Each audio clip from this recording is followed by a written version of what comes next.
Jawaban cerdas Abu Nawas ketika ditanya, mengapa tidak ada nabi perempuan? Dikisahkan, di suatu pagi yang cerah, istana kerajaan ramai sekali. Para ulama, bangsawan, dan orang-orang yang merasa dirinya paling pintar duduk melingkar. Seperti biasa, mereka sedang mencari cara untuk menjebak Abu Nawas agar terlihat bodoh di depan Baginda Raja. Salah satu ulama yang terkenal suka berdebat, berdiri dan berkata dengan suara yang lantang, "Wahai Abu Nawas, kau ini selalu menjawab pertanyaan dengan cerdik. Sekarang jawab pertanyaanku. Mengapa tidak ada nabi perempuan? Apakah perempuan tidak pantas menjadi nabi?" Semua orang pun langsung berbisik-bisik. Mereka merasa ini adalah pertanyaan yang berat. Karena kalau salah jawab bisa-bisa dianggap merendahkan kaum perempuan.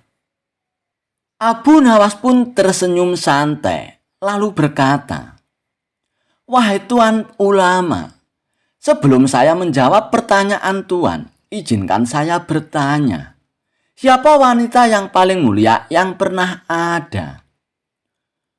Ulama itu pun menjawab dengan cepat, "Tentu saja Maryam, ibunda Nabi Isa." Abu Nawas pun mengangguk, "Benar sekali Tuan. Dan siapa perempuan yang paling setia mendampingi Nabi terakhir?" "Sayyidah Khadijah," jawab yang lainnya.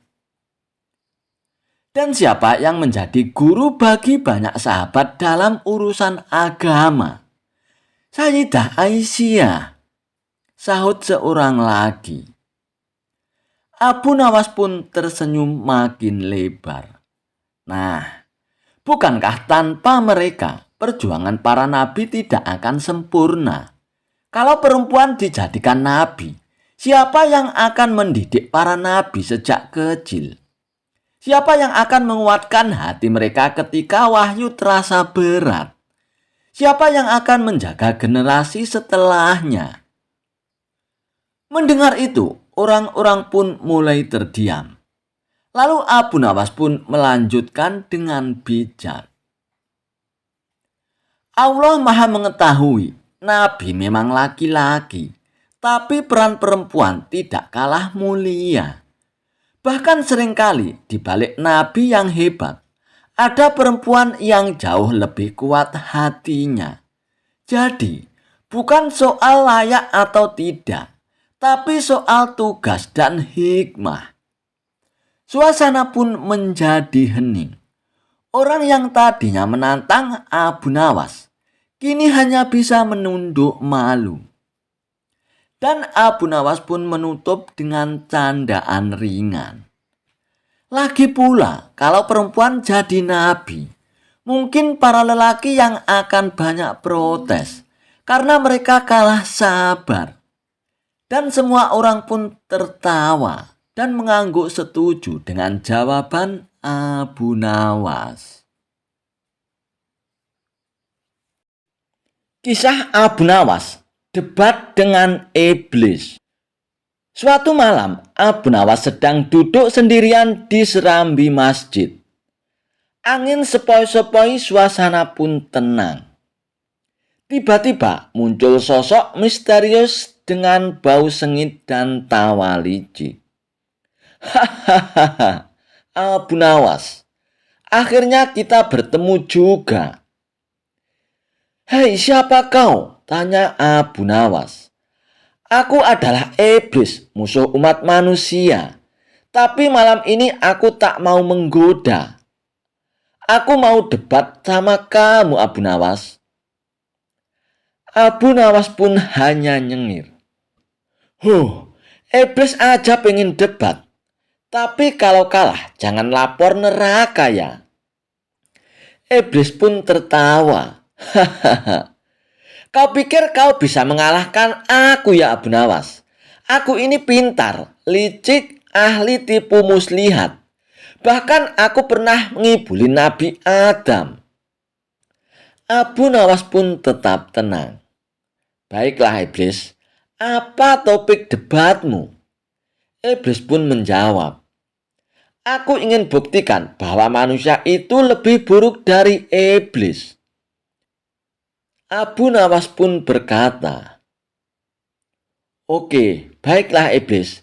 Tapi ingat, kalau kau kalah, kau harus traktir aku bubur kacang ijo di akhirat. Lalu iblis pun membuka argumennya. Abu Nawas, aku ini hanya satu, tapi aku bisa bikin ribuan manusia berbuat dosa. Aku tak pernah tidur, selalu menggoda, tapi banyak manusia malah menikmati dosa. Bahkan ada yang sengaja cari dosa, lalu bilang nanti taubat. Bukankah mereka lebih buruk dari aku, Abu Nawas? Abu Nawas pun menjawab sambil tersenyum. Ketahuilah iblis, tapi kau lupa satu hal. Manusia punya kesempatan untuk berubah, dan kau tidak punya itu. Saat kau jatuh, kau sombong dan membangkang. Tapi manusia saat jatuh, mereka bisa menangis dan kembali. Mendengar itu, iblis pun tersentak. Abu Nawas pun melanjutkan, hai iblis, kau konsisten berdosa. Namun manusia, walau sering jatuh, masih mau berdoa. Dan itu yang membuat Tuhan mencintai mereka. Karena mereka tahu malu dan ingin kembali. Iblis pun mencoba membalas. Tapi kan banyak manusia yang munafik. Di luar baik dan di dalamnya busuk. Abu Nawas pun menjawab, betul iblis, tapi lebih baik orang munafik yang masih pura-pura baik daripada iblis yang bangga jadi jahat seumur hidupnya. Iblis pun mulai geram. Tapi manusia kan sering berbuat salah kan? Abu Nawas pun menjawab, Tuhan kan Maha Pengampun. Kau cuma bisa menuduh, tapi Tuhan melihat niatnya kan? Dan iblis pun makin kesal. Abu Nawas pun mendekat lalu berbisik. Hai iblis, sebenarnya kau marah bukan karena manusia berdosa. Kau marah karena mereka masih punya kesempatan yang tak kau miliki kan? Dan yang paling membuatmu iri adalah Tuhan masih mau mendengar mereka kan? Mendengar itu, iblis pun mendesis pelan lalu menghilang sambil menggerutu. Sialan, aku kalah lagi sama manusia. Dasar Abu Nawas konyol. Abu Nawas pun tersenyum sambil berkata, dasar iblis, kalah debat denganku malah ngilang. Belum sempat traktir bubur kacang ijo padaku. Abu Nawas dianggap menjadi nabi palsu. Dikisahkan, Baginda Raja telah mengangkat penasihat istana yang baru. Namun dengan keberadaan penasihat ini, membuat Abu Nawas sulit sekali untuk menemui Baginda Raja. Penasihat istana yang baru itu memang tidak suka dengan Abu Nawas. Sehingga segala cara ia lakukan agar Abu Nawas menjauh dari Baginda Raja. Abu Nawas pun menangkap gelagat yang tidak beres dengan perilaku penasihat istana yang baru tersebut. Hingga pada suatu hari, Abu Nawas kedatangan seorang tamu yang sedang ditimpa masalah. Tanah dan rumahnya telah dirampas oleh penasihat yang baru tersebut. Dan kini ia hendak meminta keadilan agar tanah dan rumahnya bisa kembali lagi. Kenapa dia melakukan itu padamu, Tuan? Tanya Abu Nawas. Penasihat itu adalah tetanggaku, Abu Nawas. Rumahku berdampingan dengan rumahnya. Namun ketika ia hendak membangun rumahnya lagi yang lebih megah, ia merampas tanah dan rumahku. hanya untuk memperluas bangunan rumahnya. Dan katanya, ini semua ia lakukan demi kepentingan kerajaan. Kata tamu tersebut memberitahu kepada Abu Nawas.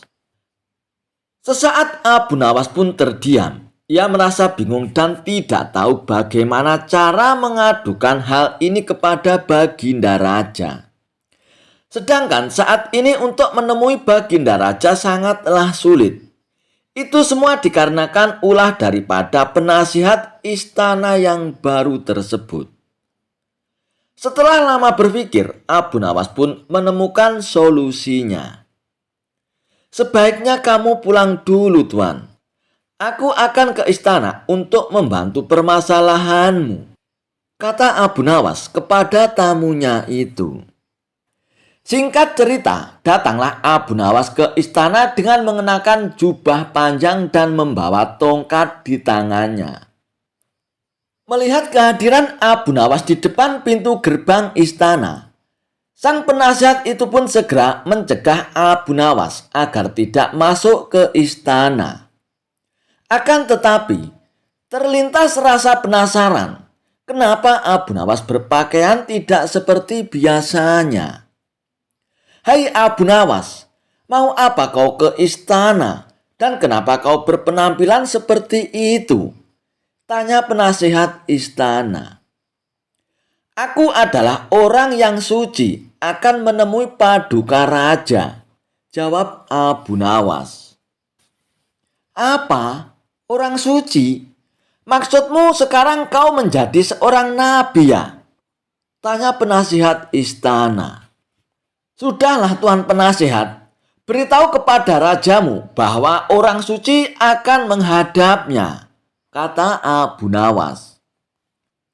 Dan tiba-tiba terlintas di benak penasihat istana itu akan sebuah rencana jahat untuk memfitnah Abu Nawas. Baiklah Abu Nawas, kali ini aku bolehkan masuk ke istana, kata penasihat istana itu. Maka diantarlah Abu Nawas menghadap Baginda Raja.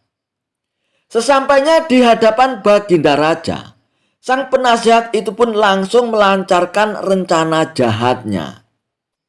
Wahai paduka yang mulia, Abu Nawas sekarang telah mengaku sebagai seorang nabi paduka.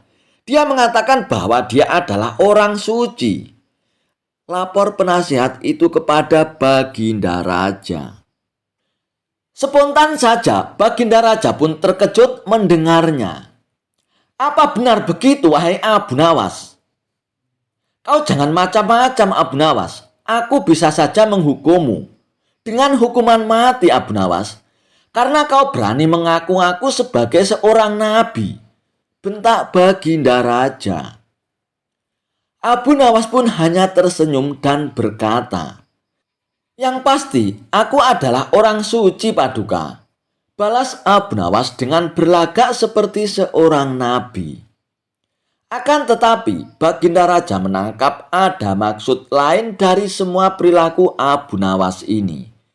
Ia tahu bahwa apa yang dilakukan Abu Nawas semata-mata agar Abu Nawas bisa bertemu dengan Baginda Raja. Sementara itu, penasihat istana itu pun segera memanfaatkan situasi ini untuk mencari muka di hadapan Baginda Raja. Ia pun berpura-pura ikut emosi dengan pengakuan Abu Nawas sebagai seorang nabi itu. Niatnya ia ingin memamerkan kepada Baginda Raja bahwa ia bisa dengan mudah menjebak Abu Nawas. Jadi benarkah kau ini seorang nabi Abu Nawas? Kalau kau Nabi Ibrahim pasti punya mukjizat. Ketika dimasukkan ke dalam api, maka api akan menjadi dingin. Untuk membuktikannya, kami ingin membakarmu. Jika api tidak menyentuh kulitmu sedikit pun, maka kami akan beriman kepadamu, kata penasihat istana. Itu terlalu mudah. Dan lagian orang yang membakar Nabi Ibrahim adalah orang yang tidak mempercayai Allah. Apakah kamu termasuk orang seperti itu? Tanya Abu Nawas. Ya bukanlah Abu Nawas. Aku mengimani Allah sebagai Tuhanku, jawab penasihat istana. Kalau begitu, janganlah berperilaku sepertinya, balas Abu Nawas. Lalu kau siapa? Kau Nabi Musa ya? Coba lemparkan tongkatmu. Kalau kau memang Nabi Musa, maka tongkatmu itu pasti akan berubah menjadi ular, kata penasihat istana. Nabi Musa melakukan itu kan kepada orang kafir. Apakah kamu termasuk sebagai orang kafir juga? Tanya Abu Nawas. Ya tidaklah Abu Nawas. Aku bukan orang kafir. Aku adalah orang yang mengimani Allah, jawab penasihat. Kalau begitu, jangan meminta kepadaku hal itu, balas Abu Nawas. Lalu siapa sebenarnya kamu ini Abu Nawas? Nabi Isa ya? Yang aku tahu, Nabi Isa bisa menghidupkan orang yang sudah mati. Bisakah kau tunjukkan mukjizatmu itu? Kata penasihat istana. Baiklah, aku akan buktikan kepadamu, balas Abu Nawas. Oh, jadi sekarang kamu mengaku sebagai Nabi Isa ya? Ayo buktikan kepada kami mukjizatmu itu Abu Nawas, perintah penasihat istana. Oh tentu saja, aku akan buktikan. Pertama-tama, aku akan membunuhmu dengan tongkatku ini. Kalau kau sudah mati, nanti dalam sekejap aku akan menghidupkanmu kembali, ucap Abu Nawas. Mendengar itu, penasihat istana itu pun merasa takut. Dan ia pun lari menjauh dari Abu Nawas. Abu Nawas pun segera berlari mengejar penasihat itu untuk dipukul dengan tongkatnya. Melihat itu, Baginda Raja pun berusaha mencegah Abu Nawas. Hai Abu Nawas, berhenti. Berhenti dulu Abu Nawas. Sebenarnya apa maksud dari perbuatanmu ini Abu Nawas? Kenapa pula kau mengaku-ngaku sebagai seorang nabi? Tanya Baginda Raja. Siapa bilang aku mengaku seorang nabi Paduka? Itu kan hanya anggapan penasihat istana saja. Aku mengaku sebagai orang suci Paduka. Suci dari hadas besar dan hadas kecil. Karena sebelum kemari tadi, aku berwudu terlebih dahulu Paduka. Jelas Abu Nawas. Lalu apa maksudmu melakukan hal ini Abu Nawas? Tanya Baginda Raja. Bukankah beberapa minggu ini Paduka merasakan bahwa hamba tidak pernah lagi ke istana? Itu semua dikarenakan ulah penasihat istana Paduka yang selalu mencegah hamba untuk menemui Paduka yang mulia. Dan dia juga telah berlaku zalim kepada tetangganya Paduka. Dia telah merampas rumah dan tanah tetangganya demi untuk membangun rumahnya agar lebih luas dan megah, tutur Abu Nawas. Begitu mendengar laporan tersebut, Baginda Raja pun langsung mengecek kebenarannya. Dan ternyata semua yang dikatakan oleh Abu Nawas benar adanya. Tanpa pikir panjang, Baginda Raja pun akhirnya memecat penasihat istana yang baru itu. Dan akhirnya, penasihat istana yang baru itu pun dijebloskan ke dalam penjara. Kisah Abu Nawas, debat super konyol dengan pendeta. Suatu hari, seorang pendeta asing datang ke negeri Baghdad. Dan katanya, ia sudah keliling dunia dan belum pernah kalah dalam berdebat. Mendengar itu, Baginda Raja pun langsung memanggil Abu Nawas. Hai Abu Nawas, kalau engkau bisa mengalahkan pendeta ini, aku akan memberimu hadiah besar. Tapi kalau kau kalah, hati-hati Abu Nawas, kepalamu akan menjadi taruhannya. Ujar Baginda Raja setengah mengancam Abu Nawas. Abu Nawas pun dengan wajah santai menjawab, Tenang Baginda, kalau urusan debat, biarkan saya yang urus. Cuma jangan marah kalau nanti pendetanya malah bingung sendiri. Lalu pendeta itu pun maju dan menantang Abu Nawas. Hai Abu Nawas, kita akan berdebat dengan isyarat tangan saja dan tidak boleh berbicara. Abu Nawas pun manggut-manggut. Wah, cocok nih. Kalau begitu saya bisa hemat suara buat nyanyi nanti malam, kata Abu Nawas sambil cengar-cengir. Lalu pendeta itu pun angkat satu jarinya. Maksudnya, Tuhan itu satu. Abu Nawas pun membalas dengan mengangkat dua jarinya. Maksudnya, ada siang, ada malam. Lalu pendeta itu pun mengangguk, merasa Abu Nawas paham. Lalu pendeta itu pun mengangkat tiga jarinya. Maksudnya, ada langit, bumi, dan manusia. Abu Nawas pun langsung mengepalkan tangannya. Artinya, semua bersatu dalam kekuasaan Tuhan. Dan pendeta itu pun makin terkesima. Lalu pendeta itu pun mengeluarkan apel dari sakunya. Maksudnya, sumber makanan dari bumi. Abu Nawas pun buru-buru keluarkan roti dari sakunya dan langsung dimakannya. Artinya, manusia bisa mengolah makanan untuk hidup. Melihat itu, pendeta itu pun melongo, merasa bahwa Abu Nawas benar-benar mengetahui makna dari segalanya.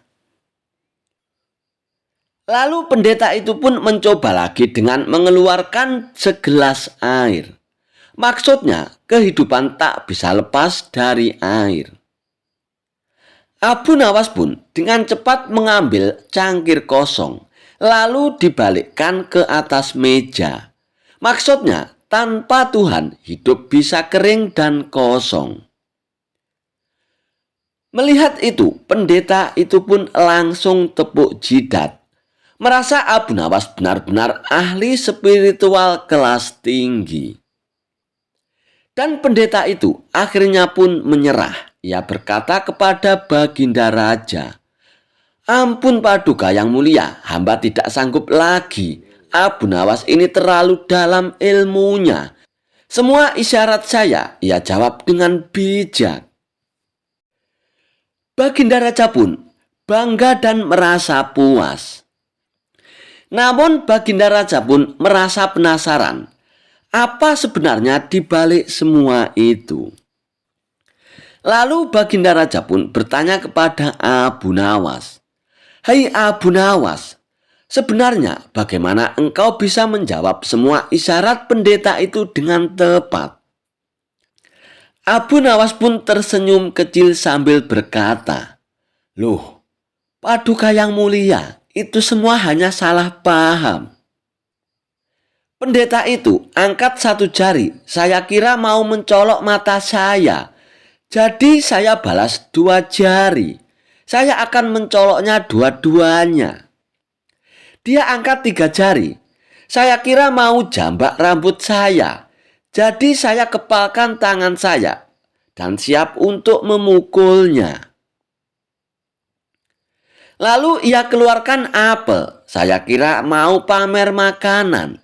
Jadi saya keluarkan roti biar tidak kalah dengan pendeta itu Paduka. Dan dia keluarkan segelas air. Saya kira mau minum sendiri. Jadi saya balik cangkir kosong. Tanda saya nggak punya air. Mendengar penjelasan Abu Nawas, Baginda Raja pun langsung tertawa terpingkal-pingkal dan diikuti oleh seluruh yang ada di istana.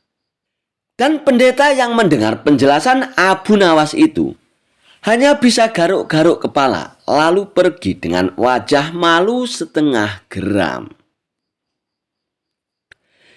Kadangkala kemenangan bukan soal ilmu tinggi, tapi soal kepintaran melihat celah. Dan jangan pernah terlalu sombong dengan kepandaian, karena bisa saja kalah dengan logika kocak. Kisah Abu Nawas melawan pemuda sombong yang menghujat Allah. Dikisahkan, pada suatu hari ada seorang pemuda yang berbadan besar dan bertubuh kekar dan sangat sombong. Bahkan saking sombongnya, ia pun menghujat Allah. Ia pun berteriak-teriak di tengah-tengah pasar kota Baghdad. Hai kalian semua, jika Allah memang ada, buktikan padaku. Aku tidak takut padanya. Aku bisa melakukan apapun. Bahkan dengan minum racun pun tidak apa-apa. Ucap pemuda sombong itu dengan lantang. Orang-orang yang mendengar itu pun merasa geram. Namun tidak bisa berbuat apa-apa. Hingga akhirnya kabar tentang kesombongan pemuda itu pun sampai kepada Baginda Raja Harun ar-Rasyid. Dan akhirnya Baginda Raja pun memanggil Abu Nawas untuk datang ke istana. Singkat cerita, Abu Nawas pun menemui Baginda Raja Harun ar-Rasyid di istana. Hai Abu Nawas, aku dengar di pasar kota Baghdad ada seorang pemuda yang sangat sombong. Bahkan ia menghujat Allah. Aku perintahkan kepadamu Abu Nawas untuk membungkam pemuda itu. Jika kau mampu mengalahkannya, aku akan memberimu hadiah sekantong uang emas Abu Nawas. Namun jika tidak mampu, kau akan aku hukum. Titah Baginda Raja. Oh siap Paduka yang mulia. Itu mah urusan gampang, ucap Abu Nawas dengan ketus. Lalu Abu Nawas pun mendatangi pemuda sombong itu di alun-alun kota Baghdad di antara kerumunan orang banyak. Abu Nawas pun berkata, "Wahai tuan yang sombong, apakah benar kau berani menantang Allah?" tanya Abu Nawas. "Benar sekali Abu Nawas, apa kau juga ingin menantangku? Aku tidak takut pada siapapun, termasuk Tuhanmu Abu Nawas," ucap pemuda sombong itu dengan congkaknya. Abu Nawas pun hanya tersenyum. "Baiklah tuan, jika kau merasa hebat, aku ingin menguji keberanianmu tuan." "Aku tidak takut Abu Nawas. Apa yang ingin kau lakukan?" ucap pemuda sombong itu. "Kalau kau berani, coba minum racun ini," ucap Abu Nawas sambil memberikan botol kecil yang berisi cairan hitam pekat. Melihat itu, pemuda sombong itu pun sedikit terkejut. Akan tetapi, ia tidak ingin terlihat takut di depan kerumunan banyak orang. "Apa racun ini benar-benar mematikan Abu Nawas?" tanya pemuda sombong itu dengan agak ragu. "Tentu saja tuan, hanya orang-orang yang percaya pada Allah yang bisa selamat setelah meminumnya," jawab Abu Nawas dengan nada meyakinkan. "Kalau begitu, kau dulu yang meminumnya, baru aku percaya," tantang pria sombong tersebut. Abu Nawas pun menganggukkan kepalanya, dan dengan tenang ia pun meminum seteguk cairan hitam itu. Ia pun pura-pura menikmatinya, bahkan berkecap, Rasanya enak seperti madu tuan." Orang-orang yang melihat itu pun tercengang. "Wah, Abu Nawas hebat, ia selamat." Pria sombong itu pun tidak mau kalah dari Abu Nawas. Ia pun segera mengambil botol itu dan menenggaknya. Namun begitu cairan itu masuk ke tenggorokannya, ia pun mulai muntah-muntah dan merasa pusing. "Ih, apa ini Abu Nawas? Kenapa tubuhku panas sekali?" teriaknya dengan panik. Abu Nawas pun tertawa kecil. "Hahaha, tuan, itu bukan racun. itu hanya campuran cuka dan rempah-rempah. Tapi rasa mual itu berasal dari ketakutan kamu sendiri, Tuan. Kau tahu mengapa aku tidak apa-apa? Karena aku percaya pada Allah yang menciptakan segala sesuatu dengan sempurna. Pria itu pun terdiam, wajahnya memerah dan menahan malu. Aku salah, Abu Nawas. Seharusnya aku tidak menghujat Allah. Ampuni aku, Abu Nawas. Ucapnya sambil bertekuk lutut di hadapan Abu Nawas. Abu Nawas pun tersenyum penuh kemenangan. Semoga kejahilan ini menjadi pelajaran bagimu, Tuan, bahwa kekuatan manusia tidak ada apa-apanya dibandingkan dengan kekuasaan Allah, ucap Abu Nawas. Dan Baginda Raja Harun Ar-Rasyid pun merasa puas menyaksikan kejadian tersebut dari kejauhan. Ia pun memberikan hadiah sekantong uang emas kepada Abu Nawas. Sementara pria sombong itu pun pergi dari alun-alun dengan kepala tertunduk dan menjadi bahan tertawaan banyak orang. Kisah kocak Abu Nawas ketika ditanya raja, kapan kiamat datang? Dikisahkan, pada suatu hari, Baginda Raja Harun Ar-Rasyid mengumpulkan para ulama dan cendekiawan di istana, termasuk Abu Nawas. Wajah Baginda Raja terlihat serius. Wahai para penasihat, kapan kiamat akan datang? Tanya Baginda Raja. Semua orang pun langsung saling pandang. Ada yang batuk-batuk, ada yang menatap langit-langit istana, dan ada pula yang pura-pura sibuk menghitung tasbih. Pertanyaan itu sangatlah berat, karena salah jawab bisa bikin kepala melayang. Semua orang pun terdiam, seakan tidak bisa menjawabnya. Namun Abu Nawas, ia pun terlihat santai. Lalu Baginda Raja pun memanggilnya. Hei Abu Nawas, kapan kiamat akan datang? Abu Nawas pun agak terkejut. Lalu ia pun menggaruk kepala dan menatap Baginda Raja dengan wajah serius. Semua orang pun menahan napas menunggu jawaban Abu Nawas. Lalu Abu Nawas pun berkata dengan pelan, wahai Paduka yang mulia, kiamat itu ada dua macam. Semua orang pun langsung penasaran, termasuk Baginda Raja. Apa maksudmu Abu Nawas? Tanya Baginda Raja. Maksud hamba, kiamat itu ada dua. Yang pertama adalah kiamat kecil, dan yang kedua kiamat besar Paduka, jawab Abu Nawas. Lalu kiamat kecil itu kapan datangnya Abu Nawas? Tanya Baginda Raja. Ampun Paduka yang mulia, kiamat kecil itu terjadi ketika istri hamba sedang marah besar Paduka, jawab Abu Nawas. Para hadirin pun langsung menahan tawa, termasuk Baginda Raja. Lalu Abu Nawas pun melanjutkan.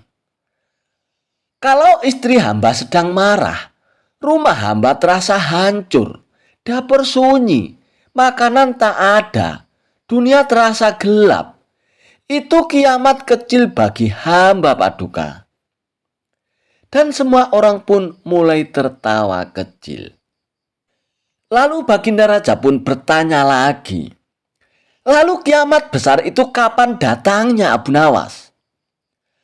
Abu Nawas pun menatap Raja dengan wajah polos. Ampun Paduka yang mulia, kiamat besar itu akan datang ketika hamba meninggal dunia Paduka, jawab Abu Nawas. Kenapa bisa begitu Abu Nawas? Tanya Baginda Raja dengan heran. Karena bagi hamba, kalau hamba sudah meninggal dunia, maka tamatlah dunia hamba Paduka. Tak bisa makan lagi, tak bisa minum, tak bisa membayar utang. Maksud hamba, tak bisa berbuat apa-apa lagi Paduka. Jadi bagi hamba itu kiamat besar. Mendengar itu, seluruh istana pun langsung pecah oleh tawa. Baginda Raja pun sampai memegang perutnya. Abu Nawas, jawabanmu ini membuatku tertawa sekaligus berpikir, ujar Baginda Raja. Abu Nawas pun tersenyum lalu berkata, Paduka yang mulia, waktu kiamat besar adalah rahasia Tuhan. Tapi kiamat kecil bisa datang kapan saja. Terutama kalau dompet lagi kosong dan istri mulai bertanya, uangnya kemana bang? Semua orang pun semakin tertawa keras. Baginda Raja pun akhirnya berkata, baiklah Abu Nawas, hari ini istana selamat dari kiamat. Karena engkau berhasil membuat kami semua tertawa. Dan sejak hari itu, setiap kali ada pertanyaan berat di istana, para pejabat pun berharap Abu Nawas yang akan menjawabnya. Kisah kocak Abu Nawas, debat tentang neraka. Dikisahkan, pada suatu hari Baginda Raja Harun Ar-Rasyid mendengar kabar bahwa para ulama di kerajaannya sedang memperdebatkan masalah neraka. Ada yang bilang panasnya berlipat-lipat, ada yang bilang penduduknya bermacam-macam, dan ada yang mengaku paling tahu bentuknya. Raja yang mulai pusing memikirkan hal tersebut, ia pun segera memanggil Abu Nawas. Hei Abu Nawas, para ulama di sini ribut soal neraka. Aku ingin engkau menyelesaikan perdebatan ini. Jelaskan pada mereka bagaimana sebenarnya neraka itu menurut pengetahuanmu, ujar Baginda Raja. Abu Nawas pun tersenyum tipis. Dengan senang hati Paduka yang mulia. Tapi hamba mohon siapkan satu hal. Apa itu Abu Nawas? Tanya Baginda Raja.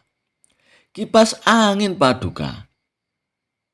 Jawab Abu Nawas. Untuk apa Abu Nawas? Tanya Baginda Raja kembali. Agar kalau pembahasan ini terlalu panas, kita bisa selamat duluan Paduka. Jawab Abu Nawas dengan santai. Mendengar itu, Baginda Raja pun tersenyum lebar. Dan perdebatan pun segera dimulai. Di balairung kerajaan, para ulama pun sudah berkumpul. Ada yang wajahnya serius, ada yang merasa paling hebat. Dan ada pula yang sudah menyiapkan dalil dengan membawa buku besar seperti kamus. Salah satu dari ulama sombong membuka perdebatan. Hei Abu Nawas, kau ini kan bukan ulama besar. Apa mungkin kau tahu tentang neraka? Abu Nawas pun menjawab dengan santai. Tidak juga Tuan. Makanya mari kita cari tahu bareng-bareng. Jawab Abu Nawas sambil duduk. Ulama itu pun makin marah. Kalau begitu jelaskan apa yang kau tahu tentang panasnya neraka. Abu Nawas pun mengangguk lalu berkata dengan tegas. Neraka itu sangat panas Tuan. Memangnya seberapa panasnya? Tanya ulama itu lagi. Abu Nawas pun menjawab. Panasnya Lebih panas dari debat ini kalau kita lanjut dengan kepala panas juga, Tuan. Mendengar itu, Baginda Raja pun hampir batuk menahan tawanya. Namun ulama sombong itu pun belum menyerah, lalu bertanya lagi. Hei Abu Nawas, kalau kau benar-benar tahu tentang neraka, memangnya siapa saja penghuni neraka itu? Ucap ulama sombong itu sambil melipat tangannya. Abu Nawas pun lalu berdiri dan memberi jawaban yang membuat semua orang bingung. Penghuninya adalah orang-orang yang terlalu sibuk mengurus nasib orang lain, tapi lupa introspeksi diri sendiri. Mendengar itu, semua ulama pun langsung saling melirik. Baginda Raja pun menatap ulama sombong itu. Dan ulama itu pun perlahan menunduk, seperti kucing yang ketahuan nyolong ikan. Dan ulama lain pun mencoba bertanya, Hai Abu Nawas, kalau begitu bagaimana bentuk neraka itu? Abu Nawas pun pura-pura berpikir keras.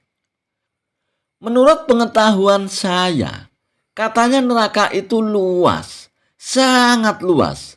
Dan saking luasnya, orang-orang yang sombong bisa tersesat di dalamnya tanpa GPS.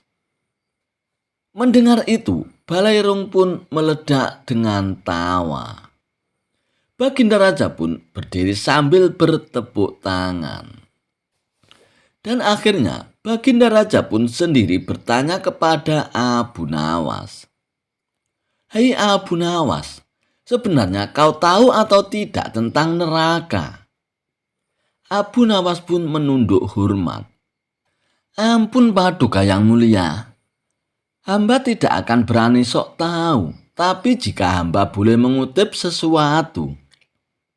Lalu Abu Nawas pun menunjuk semua orang dan berkata, dari semua debat ini, yang paling hamba yakini adalah siapapun yang merasa paling benar dan suka merendahkan orang lain, biasanya sedang mempercepat jalannya sendiri ke arah yang panas itu, Paduka. Mendengar itu, semua pun terdiam. Bahkan kipas angin yang dibawa penjaga pun seperti berhenti berputar. Beberapa saat kemudian, Baginda Raja pun tertawa. Hahaha, Abu Nawas, kau benar-benar membuat mereka berpikir dan tertawa. Dan sekaligus perdebatan pun selesai. Para ulama pun bubar dengan muka memerah. Entah karena malu, entah karena merasa kebakar omongan Abu Nawas. Dan Abu Nawas pun berjalan keluar sambil berkata, yang penting kita semua belajar dan tidak sok jadi pengurus neraka.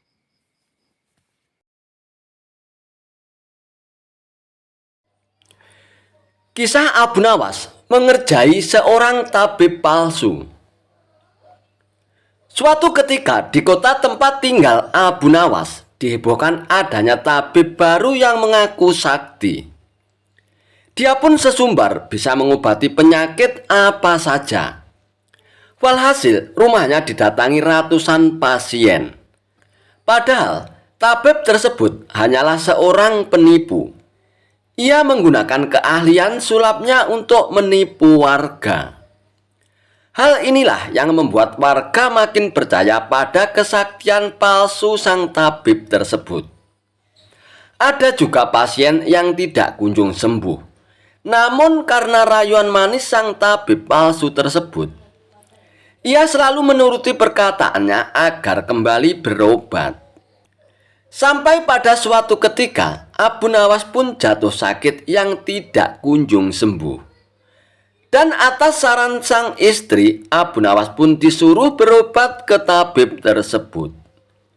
Kala itu Abu Nawas belum tahu kalau tabib tersebut adalah seorang penipu. Ia pun menuruti saja saran sang istri. Namun sudah 3 kali berobat, Sakit Abu Nawas pun tidak kunjung sembuh. Padahal sekali berobat bayarannya adalah 100 dinar. Dan Abu Nawas sudah menghabiskan uang 300 dinar tanpa ada sedikit pun tanda-tanda kesembuhan pada dirinya. Akibatnya Abu Nawas pun mulai curiga, jangan-jangan tabib itu seorang penipu. Seiring berjalannya waktu, Abu Nawas pun sudah sehat seperti sedia kala. Lalu terbesit dalam benak Abu Nawas untuk mengerjai tabib palsu tersebut. Aku harus mendapatkan 300 dinarku dulu. Tapi bagaimana caranya ya? Tanya Abu Nawas dalam hatinya. Setelah lama berpikir, akhirnya Abu Nawas pun menemukan ide cemerlang. Keesokan harinya, Abu Nawas pun membuka praktek pengobatan. Dan di depan rumahnya, dipasang papan bertuliskan sembuh bayar 100 dinar. Kalau tidak sembuh, uang kembali 1000 dinar. Para pasien rencananya berobat ke tabib palsu mendadak memilih datang ke rumah Abu Nawas. Dan akhirnya rumah Abu Nawas pun penuh sesak oleh para pasien. Entah karena kebetulan atau bagaimana, hampir semua pasien yang diobati oleh Abu Nawas berhasil disembuhkan. Sementara rumah sang tabib palsu tersebut terlihat sangat sepi. Tidak ada seorang pasien pun yang datang ke sana. Hari ini kenapa sepi sekali ya? Tanya sang tabib dalam hatinya. Tidak selang beberapa lama, datanglah asisten tabib palsu tersebut dan mengabarkan berita tentang klinik Abu Nawas. Tuan, Abu Nawas sekarang buka praktek pengobatan, Tuan, kata asisten melaporkannya. Apa? Abu Nawas buka praktek pengobatan? Tanya sang tabib kepada asistennya. Benar, Tuan. Rumah Abu Nawas ramai sekali pasien datang. Itulah kenapa hari ini rumah Tuan sepi pasien. Oh begitu ya. Pantas aku hari ini sepi pasien. Tapi apa memang benar begitu? Tanya sang tabib dengan penasaran. Saya lihat sendiri, Tuan. Tapi anehnya, pasien yang berobat ke Abu Nawas hampir semua sembuh dari penyakitnya, Tuan, jawab sang asisten. Mendengar penuturan asistennya, muncul sifat asli tabib palsu tersebut. Ia pun berencana menipu Abu Nawas. Beberapa hari ke depan untuk sementara kita tutup dulu, asisten. Biarlah Abu Nawas yang membuka praktek pengobatannya, ucap sang tabib kepada asistennya. Memangnya kenapa, Tuan? Tanya asisten dengan penasaran. Aku punya rencana untuk menipu Abu Nawas. Aku pasti akan mendapatkan 1000 dinar dari Abu Nawas nantinya, jawab tabib palsu tersebut. Tapi bagaimana caranya, Tuan? Tanya sang asisten bertambah penasaran. Begini, asisten. Aku akan berobat ke tempat Abu Nawas. Aku akan berpura-pura sakit pada indera perasa lidahku. Kalau ditanya sembuh atau tidak, tentu saja aku akan mengatakan tidak. Karena yang tahu sembuh atau tidak kan hanya aku, ucap tabib palsu tersebut. Dengan begitu, aku akan bisa dapat dengan mudah mendapatkan 1000 dinar dari Abu Nawas, kata sang tabib menjelaskan. Singkat cerita, datanglah tabib palsu itu ke rumah Abu Nawas. Hai Abu Nawas, aku ingin berobat kepadamu, Abu Nawas, kata sang tabib. Bukankah engkau seorang tabib? Kenapa malah berobat kemari? Tanya Abu Nawas. Ya, memang benar.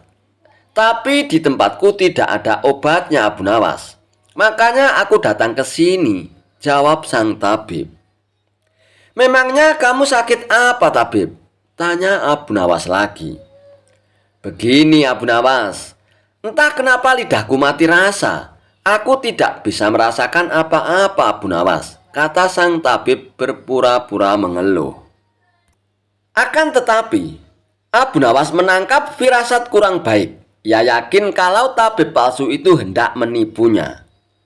Aku tidak akan tertipu untuk yang kedua kalinya. Justru kedatanganmu sudah aku tunggu-tunggu, tabib, ucap Abu Nawas dalam hatinya. Lalu Abu Nawas pun menyuruh sang tabib untuk menunggu di ruang pengobatan.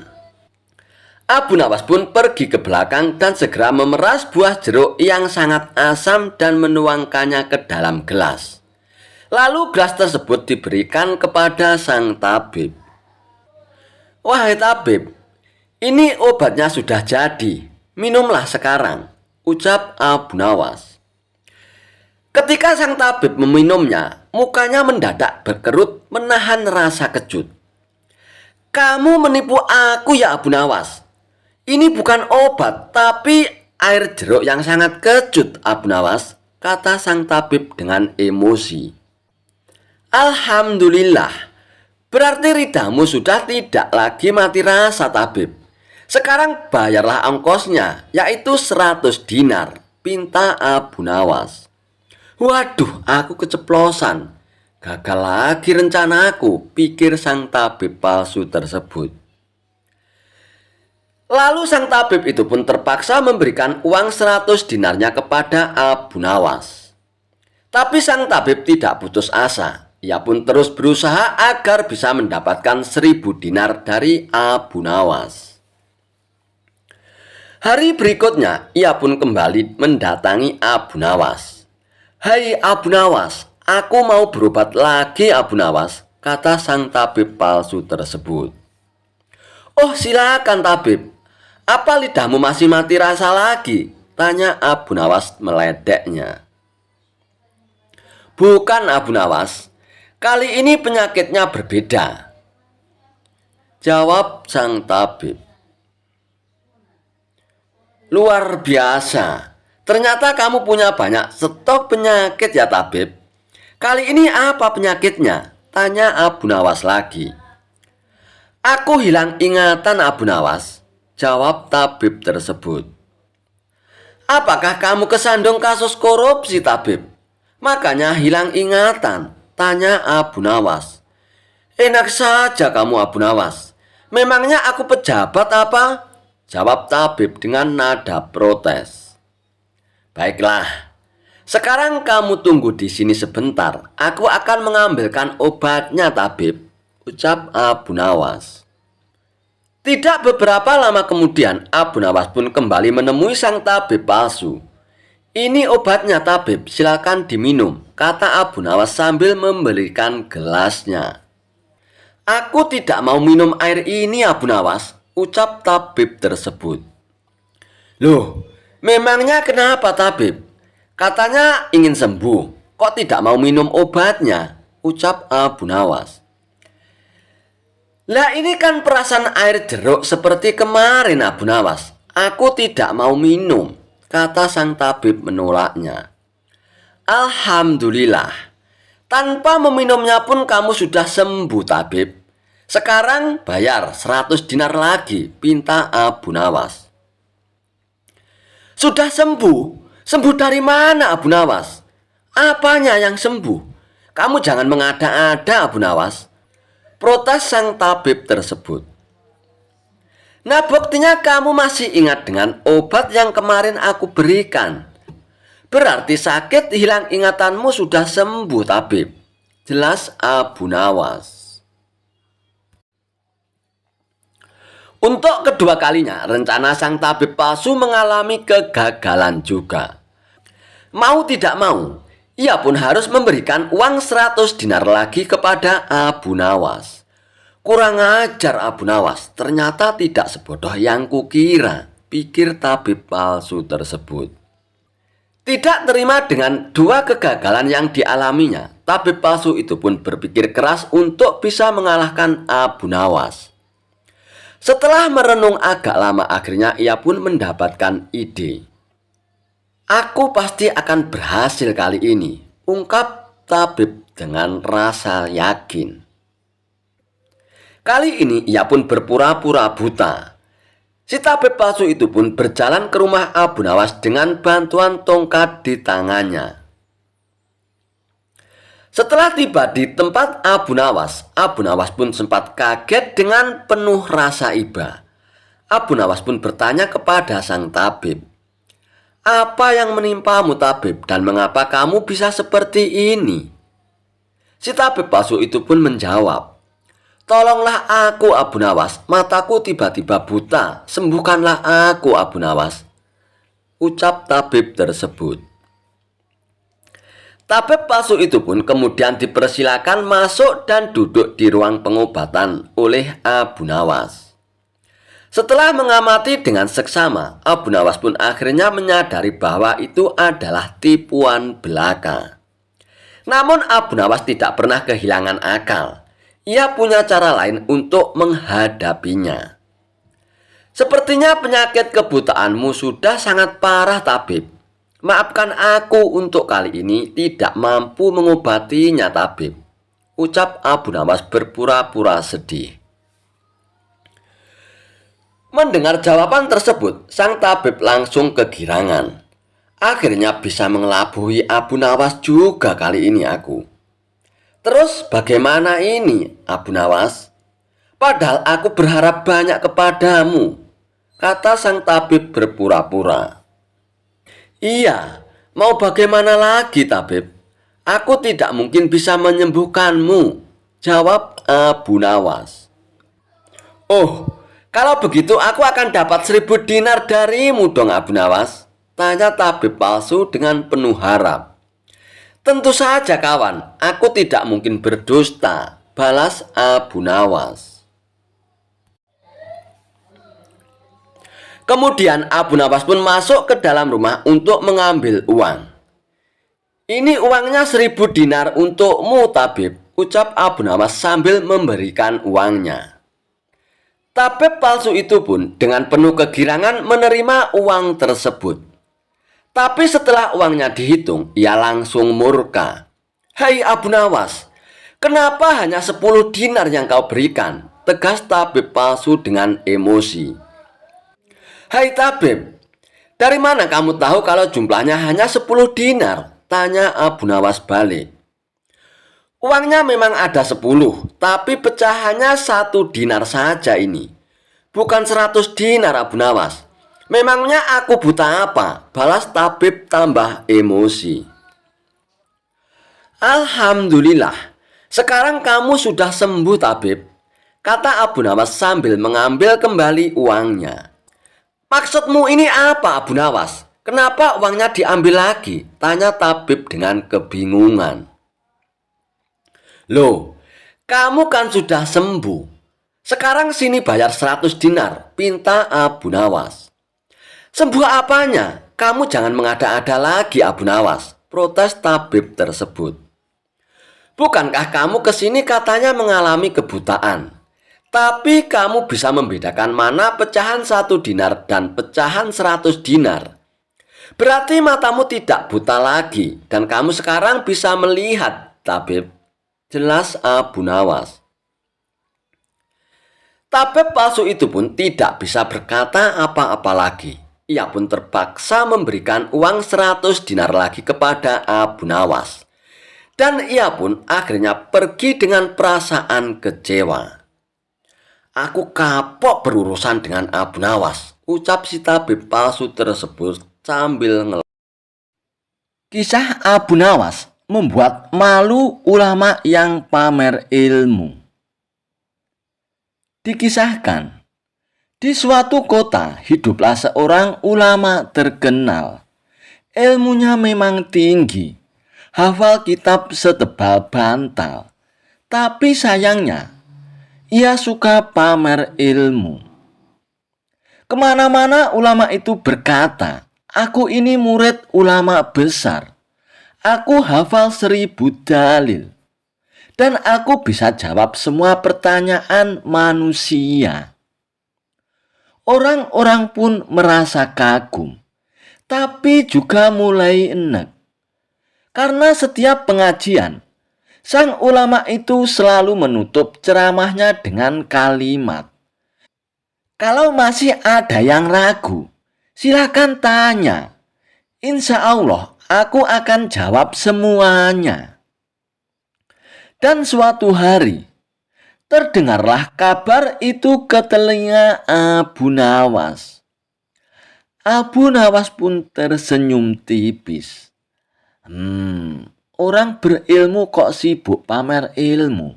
Ini perlu diberi obat, gumam Abu Nawas. Singkat cerita, pada suatu hari, majelis sang ulama itu pun penuh sesak dengan orang-orang. Raja, pejabat, pedagang, sampai rakyat jelata pun menghadirinya.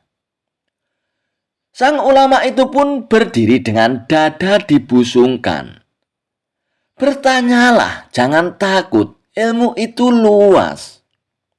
Semua orang pun terdiam, tak ada yang berani bertanya. Dan tiba-tiba terdengarlah suara Abu Nawas yang menggema, "Izin bertanya, Tuan." Orang-orang pun saling pandang. Wah, ini pasti seru nih. Lalu Abu Nawas pun bertanya dengan santai, "Wahai Tuan Ulama, berapa jumlah bintang di langit?" Ulama itu pun tersenyum dengan sombong. "Bintang itu banyak, hanya Allah yang tahu."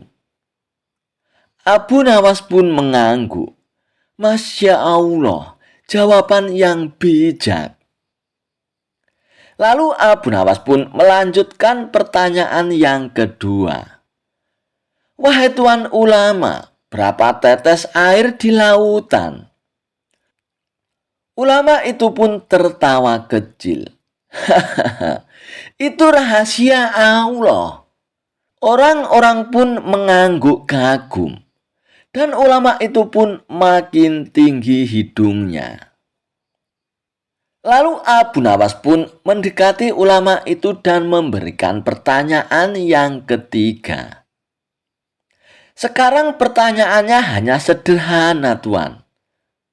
Dan ulama itu pun siap untuk menjawab. Kalau seorang berilmu tapi suka pamer, apakah ilmunya menambah pahala atau malah menambah dosa, Tuan? Majelis pun mendadak menjadi sunyi. Ulama itu pun terdiam. Dan ulama itu pun mencoba menjawabnya. Tentu tergantung niatnya lah. Dan Abu Nawas pun langsung menyahutnya. Kalau niatnya supaya dipuji manusia, apakah itu ikhlas atau riya, Tuan? Dan ulama itu pun berkeringat. Tangannya pun gemetar. Orang-orang pun mulai berbisik. Wah, kena dia. Abu Nawas pun tersenyum tipis. Kalau seseorang hafal banyak kitab, tapi lupa merendahkan hati, apakah ia disebut alim? Atau hanya rak buku berjalan, Tuan? Semua orang pun menunduk, menahan tawa. Ulama itu pun terdiam agak lama. Mulutnya pun terbuka, tapi tak keluar suara sedikit pun. Dan akhirnya ulama itu pun berkata dengan lirih, "Cukup Abu Nawas, aku tak bisa menjawabnya." Abu Nawas pun membungkuk hormat. "Maafkan saya, Tuan Ulama. Saya bukan hendak mempermalukan Tuan, hanya mengingatkan." Lalu Abu Nawas pun berkata dengan lantang, "Ilmu itu seperti padi, makin berisi, makin merunduk. Tapi kalau makin tinggi kepala, mungkin isinya masih kosong."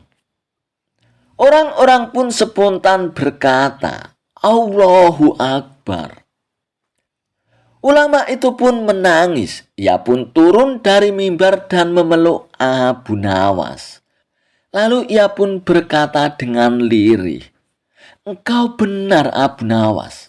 Selama ini aku sibuk memamerkan ilmuku dan lupa membersihkan hati." Dan sejak hari itu, ulama itu pun berubah menjadi lebih lembut dan lebih rendah hati. Suatu hari, Abu Nawas merasa sedih karena kehilangan burung yang amat disayanginya. Tidak ingin kesedihannya berlarut-larut, ia pun berinisiatif membeli burung yang baru. Maka pergilah Abu Nawas ke pusat kota untuk membeli burung. Setibanya di pasar, Abu Nawas pun langsung mendatangi salah satu toko yang menjual beraneka macam burung. "Anda mencari burung jenis apa, Tuan?" tanya penjual burung kepada Abu Nawas. "Aku mau lihat-lihat dulu, Tuan. Nanti kalau sekiranya ada yang cocok, baru nanti aku beli," jawab Abu Nawas. Lalu tanpa sengaja, Abu Nawas pun melihat ada burung yang sangat indah. Bulunya warna-warni dan kemilau. "Burung apa ini, Tuan? Aku baru melihatnya," tanya Abu Nawas. "Oh, ini burung dari India, Tuan. Apakah Tuan berminat?" jawab si penjual burung. "Iya, Tuan, aku tertarik sekali. Tapi apa burung ini bisa berkicau?" tanya Abu Nawas lagi. "Waduh, sayang sekali, Tuan.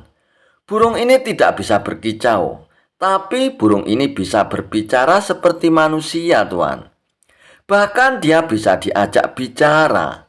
Dan satu lagi, Tuan, burung ini sangat cerdik," jelas si penjual burung. "Benarkah, Tuan?" tanya Abu Nawas dengan penasaran.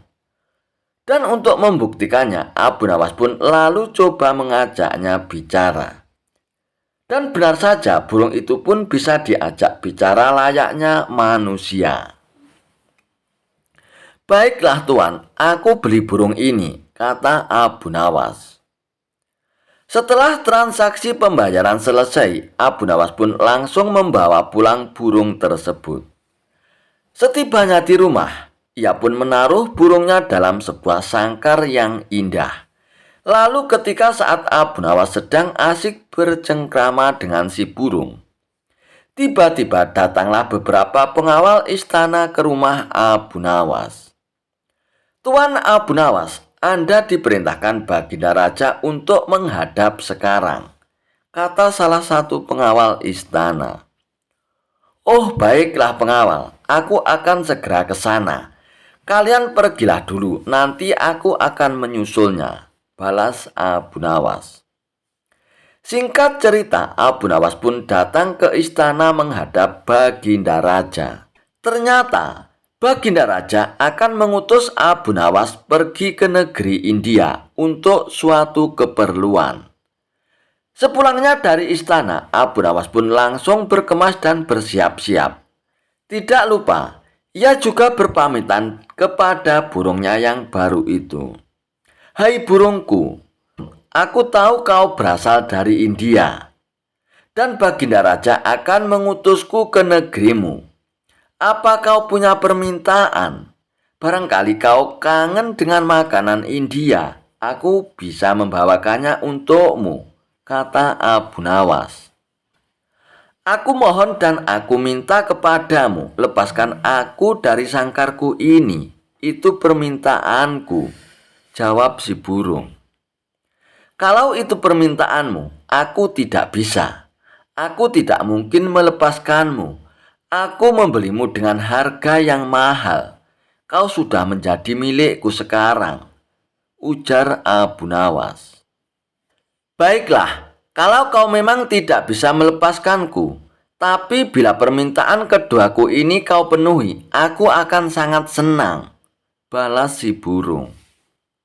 "Apa permintaan keduamu itu?" tanya Abu Nawas. "Aku minta tolong kepadamu jika kau telah sampai ke negeri India. Pergilah ke sebuah hutan di desa sana. Kabarkanlah kepada saudara-saudaraku bahwa saat ini aku berada dalam sangkar di rumahmu. Melalui kabar ini, aku berharap mereka tidak gelisah mencariku. Itulah permintaan keduaku, tutur si burung. Memangnya semua burung yang jenisnya sepertimu bisa mengerti bahasa manusia ya? Tanya Abu Nawas. Iya, mereka yang jenisnya sepertiku pasti bisa mengerti bahasa manusia dan bisa bicara seperti aku, jawab si burung. Baik, aku akan berusaha memenuhi permintaan keduamu, ucap Abu Nawas. Singkat cerita, sampailah Abu Nawas di negeri India. Ia pun langsung melaksanakan tugas dari Baginda Raja. Setelah tugas-tugasnya selesai, barulah Abu Nawas menuju hutan di desa yang dimaksud oleh burungnya. Dan tidak disangka-sangka, baru saja memasuki hutan beberapa puluh meter, Abu Nawas melihat sekawanan burung hinggap di sebuah dahan pohon tepat di atas kepalanya. Burung-burung itu mirip dengan burung yang ada di rumah Abu Nawas. Abu Nawas pun segera berkata kepada sekawanan burung itu, "Wahai burung, aku ingin menyampaikan pesan dari saudaramu, bahwa saat ini saudaramu terkurung di dalam sangkar yang ada di dalam rumahku. Kalian jangan mencarinya, karena saat ini saudaramu telah menjadi milikku," kata Abu Nawas. Mendengar kabar tersebut, salah satu burung tiba-tiba pingsan dan terjatuh mengenai kaki Abu Nawas. Lalu Abu Nawas pun memungutnya dan membolak-balik badan si burung. Aneh, burung ini mendadak mati. Mungkin ia kaget karena mendengar kabar saudaranya sekarang terpenjara dalam sangkar dan jauh berada di negeriku, kata Abu Nawas dalam hatinya. Abu Nawas pun tidak mau ambil pusing atas kejadian ini. Hal terpenting dia adalah menyampaikan pesan si burung kepada saudara-saudaranya. Abu Nawas pun lalu memutuskan berlayar kembali dan pulang ke negerinya. Setibanya di rumah, ia memberitahu kepada burungnya bahwa permintaannya telah disampaikan. "Bagaimana kabar saudara-saudaraku? Apakah mereka baik-baik saja?" tanya si burung kepada Abu Nawas. "Semuanya baik-baik saja, tapi ada salah satu burung yang tiba-tiba langsung mati saat mendengar kabar kalau kau sekarang berada di sini," kata Abu Nawas. Mendengar berita yang disampaikan oleh Abu Nawas, burung yang ada di sangkar itu pun tiba-tiba pingsan dan jatuh. Spontan saja Abu Nawas menjadi kaget dan segera mengambil burung tersebut. Setelah dibolak-balikkan, ternyata burungnya mati mendadak. Apakah mungkin ini gara-gara mendengar kabar kalau saudaranya telah mati? Ia sangat terkejut sampai mengalami kematian, pikir Abu Nawas. Abu Nawas pun menjadi sedih sekali. Lalu Abu Nawas pun mengambil burung itu, lalu menempatkannya di bibir jendela. Akan tetapi, tiba-tiba burung itu pun segera terbang dan hinggap di salah satu dahan pohon dekat jendela rumah Abu Nawas. Sebelum terbang tinggi, si burung pun berkata kepada Abu Nawas, "Wahai Tuan, ketahuilah apa yang kau anggap kesedihan bisa jadi merupakan kabar baik bagi yang lain. Mungkin Tuan bersedih karena aku lepas dari sangkarmu. Tapi aku akan bahagia karena bisa lepas dari sangkarmu, Tuan." Si burung itu pun lalu terbang tinggi meninggalkan Abu Nawas. Ternyata benar apa yang dikatakan si penjual burung di pasar. Si burung bukan hanya bisa berbicara, tapi juga cerdik. "Aku telah dikelabui oleh burung itu," ucap Abu Nawas dengan rasa kecewa. Suatu hari, Baginda Raja Harun ar-Rasyid merasa geram dengan sikap Abu Nawas. Pasalnya, Beberapa kali Abu Nawas sudah membuat dirinya malu di depan para pejabat kerajaan. Dan akhirnya muncul rasa dendam di hati Baginda Raja. Baginda Raja pun hendak membuat jebakan untuk Abu Nawas. Seperti biasanya, jika Abu Nawas gagal, maka akan mendapatkan hukuman. Baginda Raja Harun ar-Rasyid pun akhirnya memanggil Abu Nawas untuk menghadap ke istana. Sesampainya Abu Nawas di istana, Baginda Raja pun lalu memberikan pertanyaan kepada Abu Nawas. "Wahai Abu Nawas, di depan mejaku itu ada panggang ayam yang besar dan lezat. Tolong segera ambilkan untukku, Abu Nawas," perintah Baginda Raja. Mendengar perintah Baginda Raja, Abu Nawas pun menjadi bingung. Karena tak biasanya ia disuruh mengambilkan makanan untuk Baginda Raja. "Mungkin saja Raja ingin menjebakku. Aku harus waspada," kata Abu Nawas dalam hatinya. Lalu Abu Nawas pun menuruti perintah Baginda Raja. Ia pun mengambil panggang ayam itu untuk diberikan kepada Baginda Raja. Namun sebelum Abu Nawas memberikan panggang itu kepada Baginda Raja, Baginda Raja pun berkata, "Abu Nawas, di tangan kamu itu ada sepotong panggang ayam yang lezat. Silakan dinikmati, Abu Nawas," perintah Baginda Raja. Mendengar perintah Baginda Raja, Abu Nawas pun semakin kebingungan. Di tengah-tengah kebingungan Abu Nawas, tiba-tiba Baginda Raja pun berkata lagi, "Tapi ingat Abu Nawas, dengarkan dulu petunjuknya. Jika kamu memotong paha ayam itu, maka aku akan memotong pahamu. Dan jika kamu memotong dada ayam itu, maka aku akan memotong dadamu.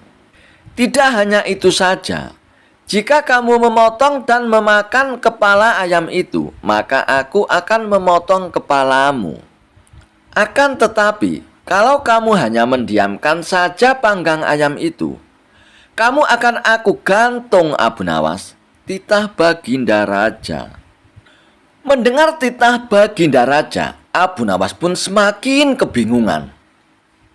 Dalam kebingungannya, ia semakin yakin jika hal itu hanya akal-akalan Baginda Raja demi untuk menghukumnya. Tak cuma Abu Nawas yang merasa kebingungan, melainkan semua pejabat yang hadir di istana pun tampak kebingungan.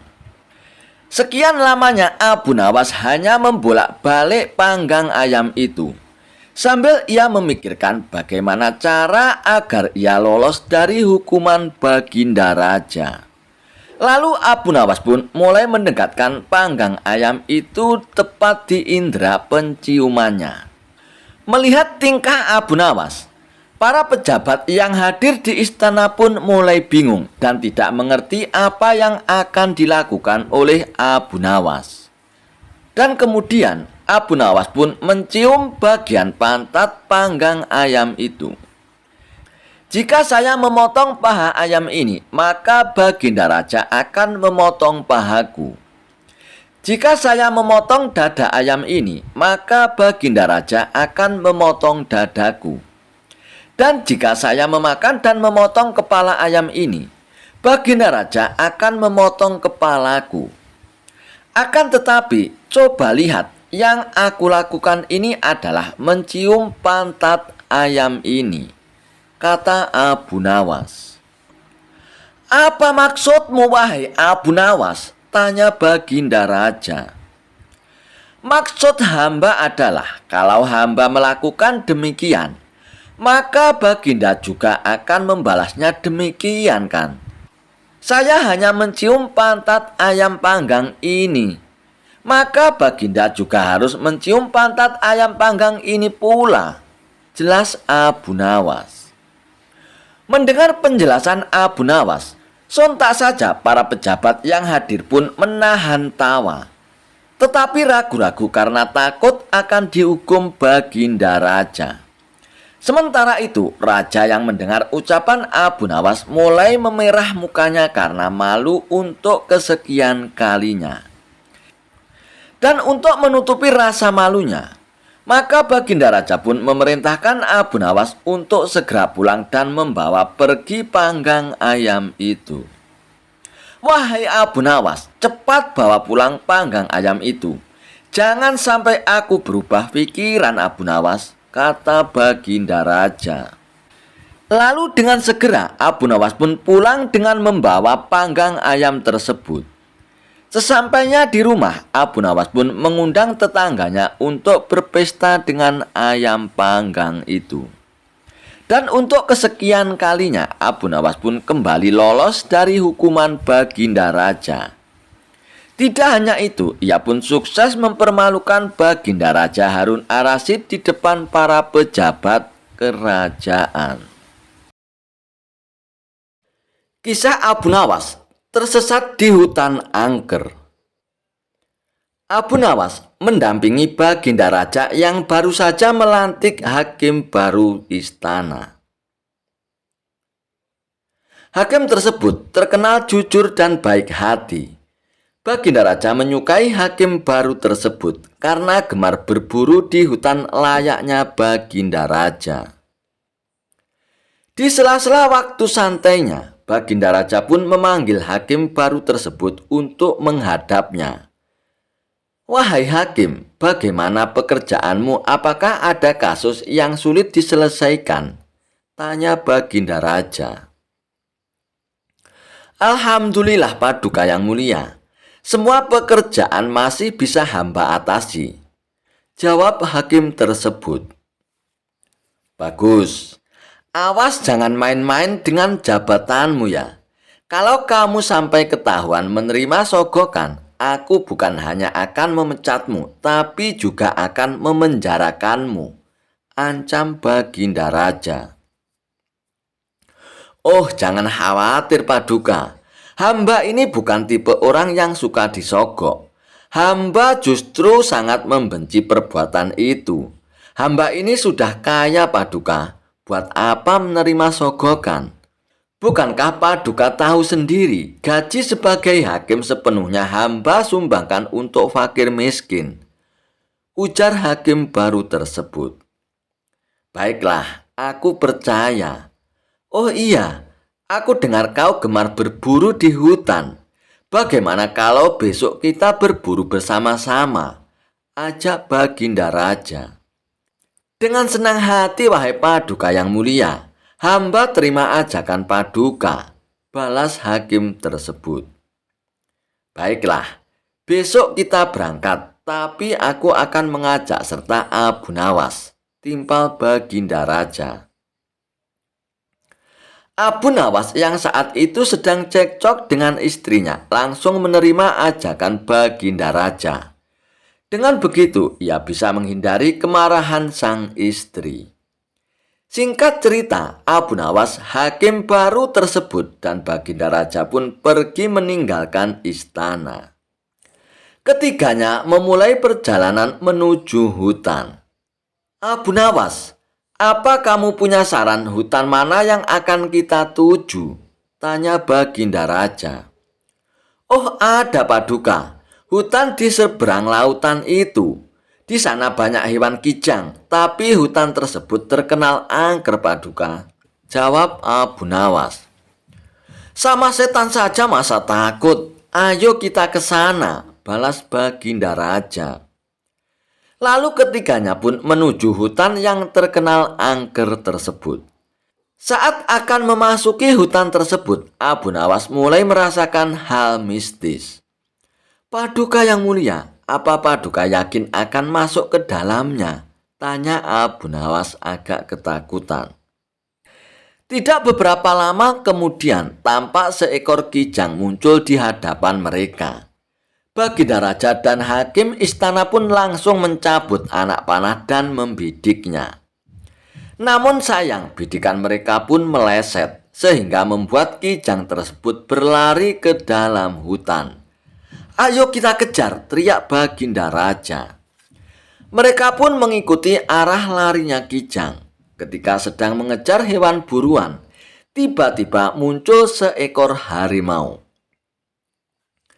Melihat ada mangsa di depannya, harimau itu pun langsung mengejar mereka. Baginda Raja dan Abu Nawas serta hakim istana pun spontan berlari menghindari kejaran harimau tersebut. Setelah beberapa lama kemudian, akhirnya mereka bertiga pun selamat.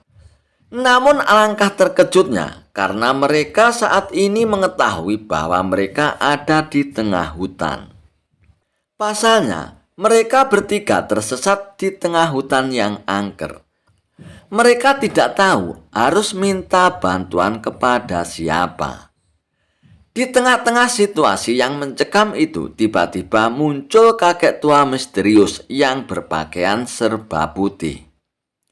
Kakek tua itu pun menanyakan perihal kedatangan mereka masuk ke dalam hutan tersebut.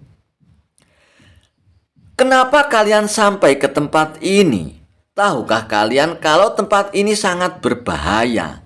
tanya kakek tua tersebut. "Kami tersesat, kek. Apakah kakek bisa membantu kami?" tanya Baginda Raja.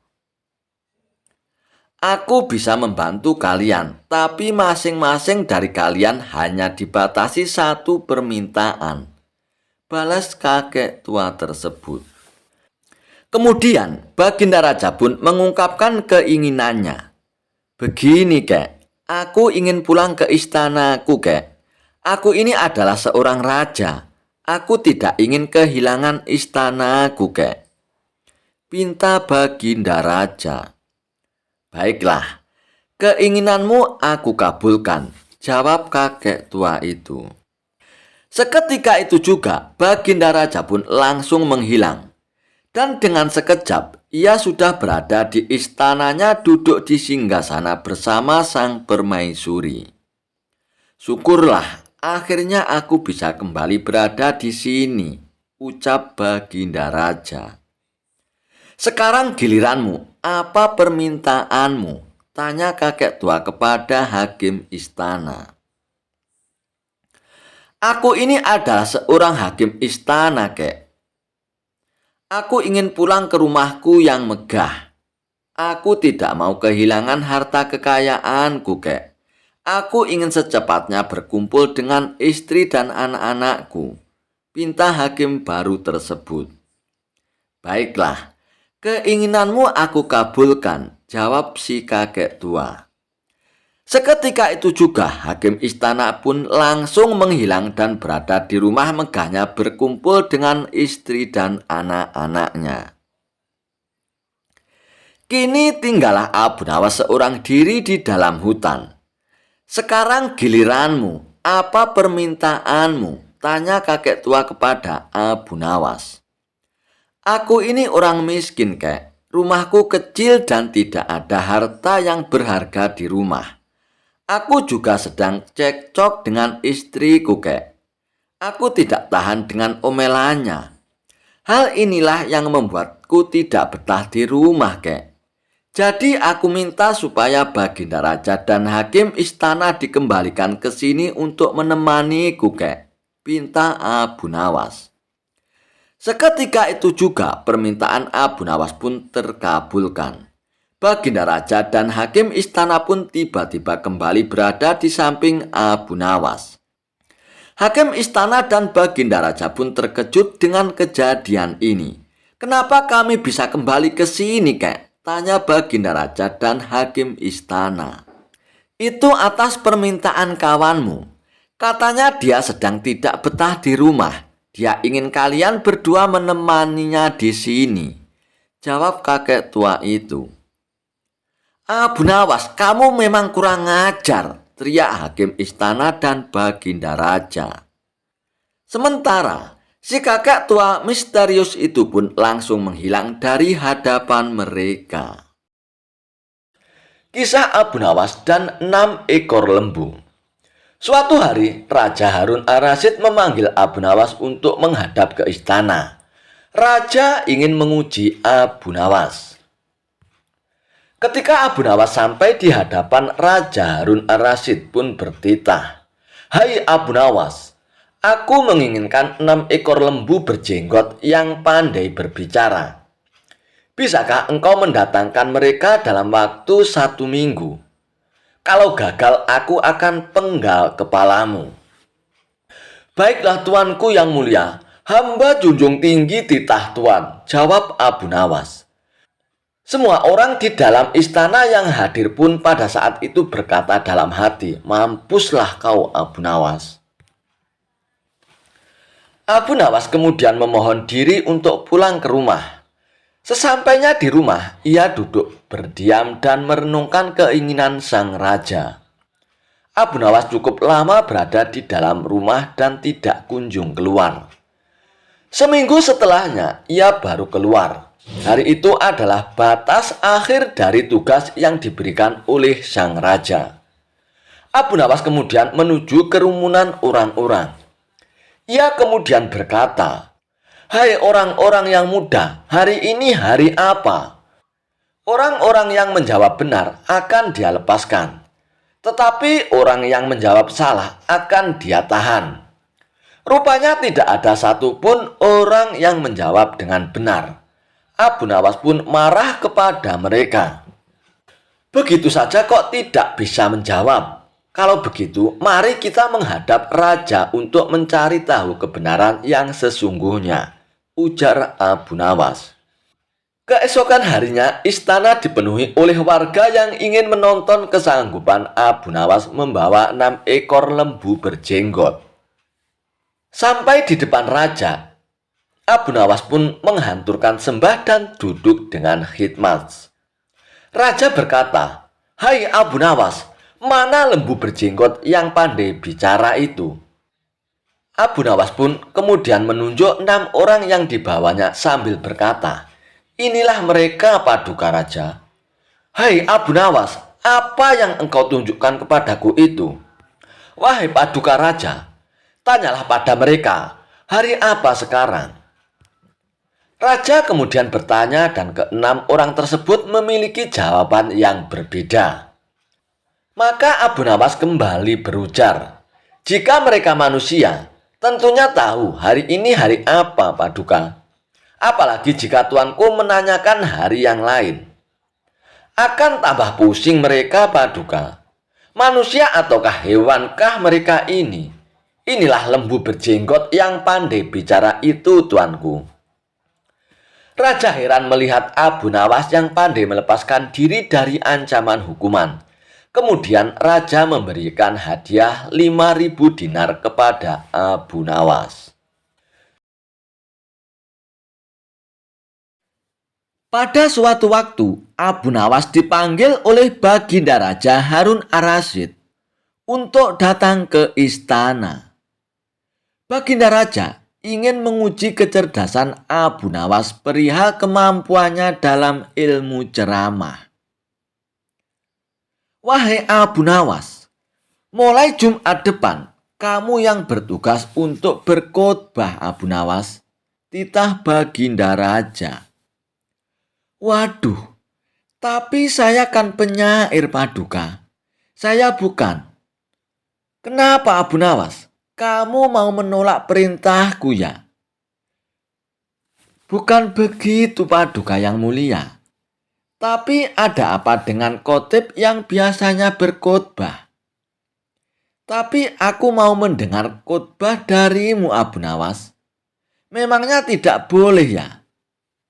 Tapi apalagi Abu Nawas?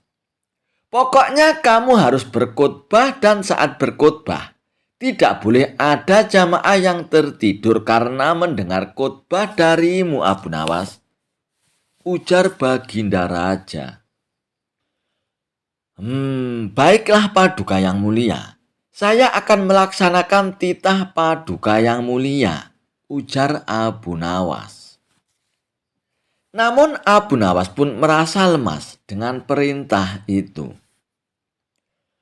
"Wah, gawat nih," kata Abu Nawas saat diantar prajurit keluar gerbang istana. "Gawat gimana maksudmu Abu Nawas? bentak prajurit. Kamu mau menolak perintah Paduka yang mulia, Abu Nawas?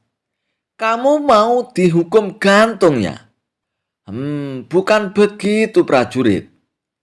Baiklah, Jumat depan saya akan berkhotbah. Keringat dingin pun membanjiri tubuh Abu Nawas. Ia sama sekali belum pernah berkhotbah. Sama sekali belum pernah berpidato di depan umum. Baik sekedar menyampaikan informasi, apalagi menasihati orang dengan ayat-ayat suci. Ia kan seorang penyair, bukan pengkhotbah. Kalau membual di warung-warung, dia sih jagonya. Kalau mengarang cerita dan melantunkan syair, itu sudah biasa. Dan sekarang, mau tidak mau, Abu Nawas harus melaksanakan perintah Baginda Raja. Sebab kalau tidak, seperti yang diketahuinya, Baginda Raja pun tidak segan-segan menghukum Abu Nawas dengan hukuman yang seberat-beratnya. Saat sholat Jumat pun tiba, Abu Nawas pun belum tahu apa yang akan dikhotbahkannya. Pikirannya masih blank. Dia datang saja ke masjid dengan pengawasan yang ketat dari prajurit-prajurit kerajaan. Kalau-kalau Abu Nawas hendak melarikan diri. Para jamaah yang telah mengetahui bahwa Abu Nawas yang akan menjadi khotib Jumat itu memiliki pikiran yang beragam. Ada yang merasa kasihan karena Abu Nawas bakal kena hukuman. Ada yang jadi malas ke masjid. Ada juga yang penasaran dengan isi khotbah yang akan dibawakan oleh Abu Nawas. Salah seorang jamaah pun memberanikan diri menegur Abu Nawas. Hai Abu Nawas, nanti akan bawakan tema apa saat berkhotbah? Belum tahu juga saya. Mau bawa temakan apa nantinya? Memangnya kamu bisa ya Abu Nawas? Sebenarnya aku merasa kasihan denganmu. Udahlah Abu Nawas, kabur aja ke negeri lain. Mumpung masih ada kesempatan. Daripada kena hukuman pancung nantinya. Abu Nawas pun makin tidak bisa berkonsentrasi. Udahlah kawan, jangan nanya-nanya melulu. Bikin orang makin tak enak aja. Dan setelah takmir masjid memberikan pengumuman, saatnya Abu Nawas pun maju. Abu Nawas pun naik ke mimbar dengan jantung seakan mau copot. Keringat pun membanjiri wajahnya, seolah setiap saat dia habis berwudu. Mata para jamaah pun menatap tajam ke arah Abu Nawas. Mereka memandang seakan telah tiba malaikat maut menunggu perintah untuk mencabut nyawanya. Para prajurit kerajaan menatap tajam mengawasi Abu Nawas. Kalau-kalau dia melarikan diri. Suasana Jumatan pun menjadi mencekam. Abu Nawas telah berdiri di atas mimbar. Assalamualaikum warahmatullahi wabarakatuh. Jamaah pun menjawab dengan kompak dan penuh dengan konsentrasi. Tidak seperti Jumat sebelumnya, ternyata jamaah masjid pun membeludak. Banyak juga jamaah yang berdatangan dari daerah lain. Jamaah pun melober hingga ke gerbang istana. Karena mereka sangat penasaran bakal seperti apa khotbah yang akan dibawakan oleh Abu Nawas. Muadzin pun melantunkan azan. Dan di saat inilah Abu Nawas mendapatkan sebuah ide yang cemerlang tentang materi khotbahnya. Dan setelah mengucapkan pujian-pujian kepada Allah Subhanahu wa Ta'ala dan sholawat atas Nabi, Abu Nawas pun melanjutkan khotbahnya. Saudara-saudara sekalian, hadirin sidang Jumat yang dimuliakan Allah. Pada Jumat kali ini, apakah para hadirin tahu apa yang akan saya sampaikan? Jamaah pun kompak mengatakan tidak tahu. Abu Nawas pun menggebrak mimbar. Kok tidak tahu? Jamaah pun tercengang, begitu pula dengan Baginda Raja. Prajurit kerajaan pun semakin bersiaga. Jadi untuk apa khotib berdiri di sini kalau tidak ada yang tahu? Percuma saja dan sia-sia. Tidak akan ada gunanya, lanjut Abu Nawas. Abu Nawas pun kemudian melanjutkan ceramahnya dengan penjelasan tentang kebodohan umat yang serba tidak tahu. Para hadirin sidang Jumat yang berbahagia, umat Islam harus banyak tahu, harus selalu belajar dan belajar, agar pengetahuan kita bertambah luas. Wahyu yang pertama turun adalah Iqra atau bacalah. Ini adalah perintah agar kita banyak belajar. Dan Abu Nawas pun makin bersemangat di atas mimbarnya.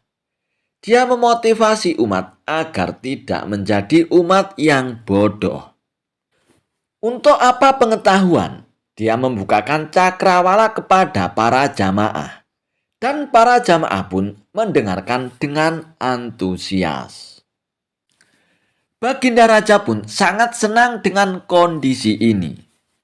Bahkan, sebenarnya ia pun sayang dengan Abu Nawas. Cuma terkadang caranya itu tidak seperti orang lain.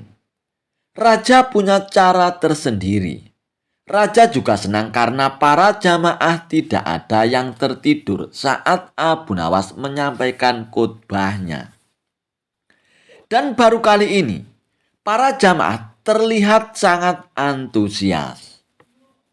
Selepas sholat Jumat, Baginda Raja pun memanggil Abu Nawas.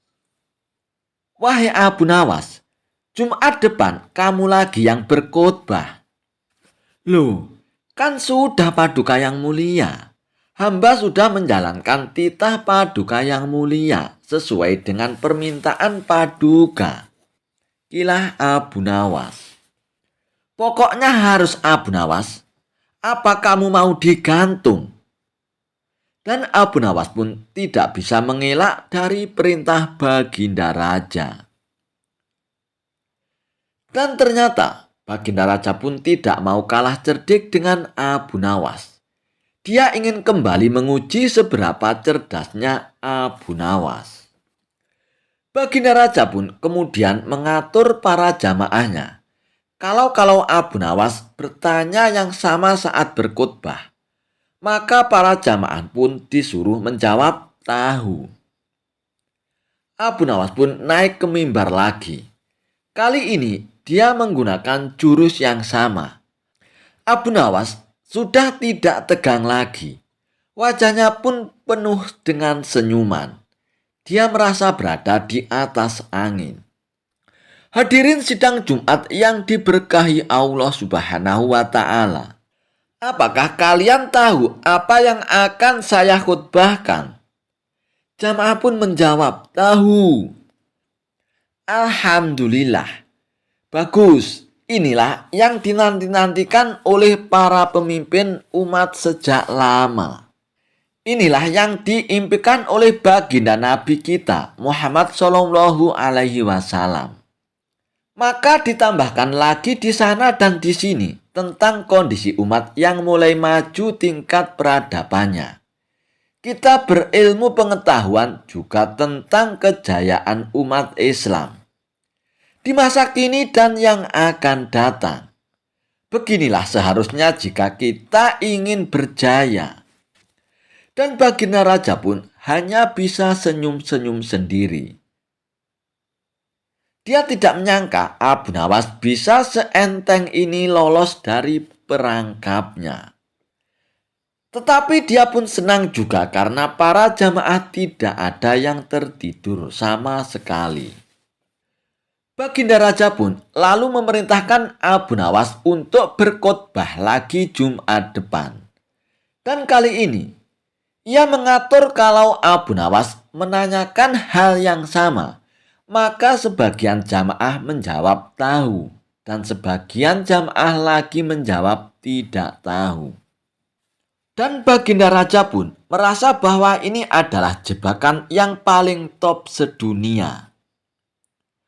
Abu Nawas pun tidak senang dengan kondisi ini. Ia yakin Baginda Raja pasti sedang merencanakan sesuatu yang tidak disangkanya. Bahkan Abu Nawas sempat berpikir ia ingin melarikan diri dari negeri ini. Tapi pengawasan dari prajurit lebih ditingkatkan. Mata-mata pun disebar di seluruh penjuru. Abu Nawas pun tidak bisa berkutik. Dan tibalah hari Jumat yang ketiga. Abu Nawas pun menjadi khotib lagi dan ia pun menggunakan jurus yang sama. Pertanyaan yang serupa pun dilontarkan. Apakah kalian tahu apa yang akan saya khotbahkan? Dan sebagian jamaah menjawab tahu. Dan sebagian lagi menjawab tidak tahu.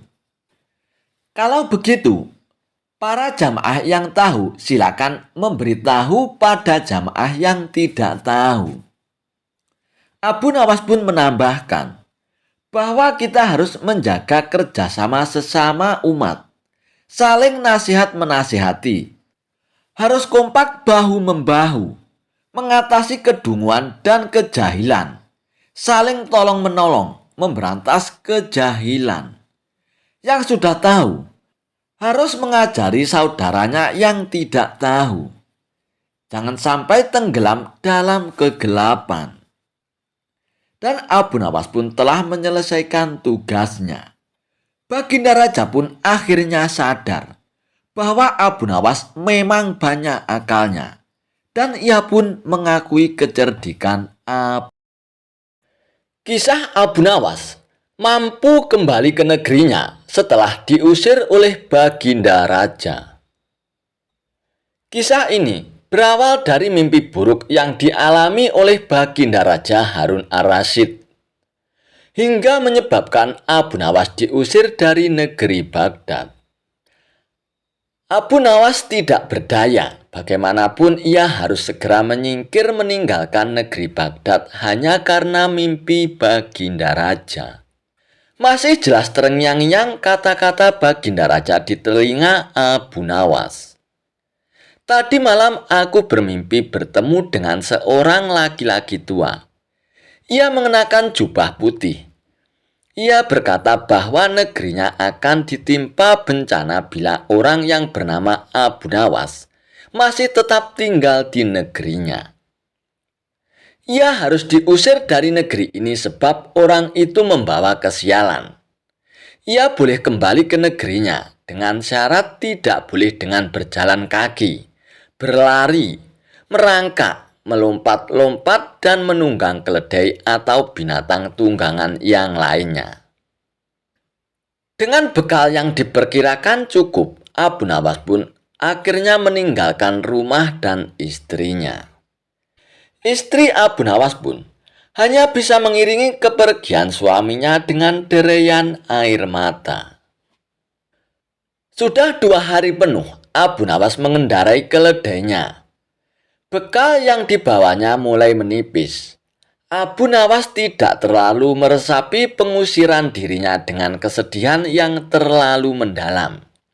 Sebaliknya, Abu Nawas merasa bertambah yakin bahwa Tuhan yang Maha Perkasa akan segera menolongnya keluar dari kesulitan yang sedang melilit pikirannya.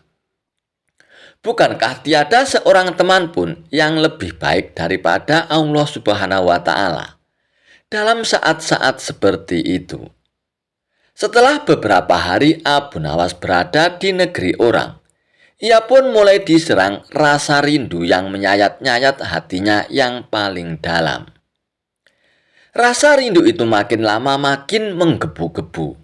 seperti dinginnya angin yang sulit untuk dibendung. Rasa rindu itu makin lama makin menggebu-gebu. Memang, tidak ada jalan keluar yang lebih baik daripada berpikir. Tetapi dengan akal apa ia harus melepaskan dirinya? Begitu tanya Abu Nawas dalam hatinya. Apakah aku akan meminta bantuan orang lain dengan cara menggendongku dari negeri ini sampai ke istana Baginda Raja? Oh, tidak, tidak. Tidak akan ada seorang pun yang sanggup melakukannya. Aku harus bisa menolong diriku sendiri tanpa melibatkan orang lain, pikir Abu Nawas. Pada hari ke-19, Abu Nawas pun menemukan cara lain yang tidak masuk larangan Baginda Raja Harun ar-Rasyid.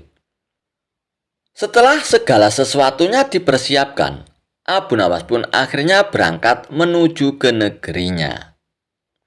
Perasaan senang dan rindu menggumpal menjadi satu. Kerinduan yang selama ini melecut-lecut semakin menggila karena Abu Nawas tahu sudah semakin dekat dengan kampung halamannya. Mengetahui Abu Nawas bisa pulang kembali, penduduk negeri pun gembira. Desas-desus tentang kembalinya Abu Nawas segera menyebar secepat bau semerbak bunga yang menyerbu hidung. Kabar kepulangan Abu Nawas juga sampai ke telinga Baginda Raja Harun ar-Rasyid. Baginda Raja juga merasa gembira mendengar kepulangan Abu Nawas, tetapi dengan alasan yang sama sekali berbeda. Rakyat gembira melihat Abu Nawas pulang kembali karena mereka mencintainya. Sementara Baginda Raja gembira mendengar kepulangan Abu Nawas karena ia merasa yakin kali ini pasti tidak akan bisa mengelak dari hukumannya. Namun Baginda amat kecewa dan merasa terpukul melihat cara Abu Nawas pulang ke negerinya. Baginda Raja sama sekali tidak pernah membayangkan kalau Abu Nawas ternyata bergelayutan di bawah perut keledainya. Oleh karena itu, Abu Nawas pun terlepas dari sanksi hukuman yang akan dijatuhkan oleh Baginda Raja. Karena memang tidak bisa dikatakan bahwa Abu Nawas telah melanggar larangan Baginda Raja. Pasalnya, Abu Nawas tidak mengendarai keledai. Akan tetapi, ia bergelayutan di bawah keledainya. Begitulah cara Abu Nawas menggunakan keledainya untuk menyelamatkan diri dari hukuman Baginda Raja.